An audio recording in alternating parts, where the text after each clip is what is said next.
Bueno, señores, esto después de una lucha infernal de 2 minutos, esto es lo que ha salido.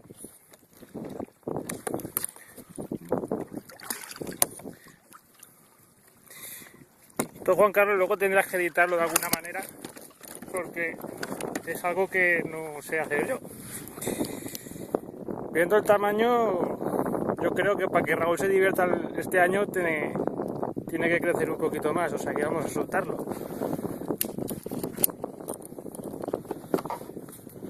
Pesará, pues yo creo que 1,5 kg o 2 kilos, por ahí andará.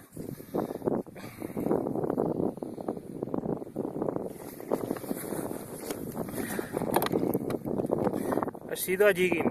Jesús, el Yozuri ese funciona muy bien, ¿eh?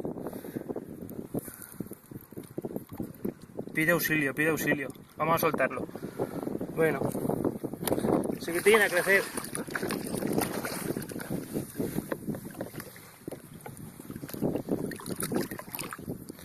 Si hubieras estado aquí, hubiéramos metido dentro del agua.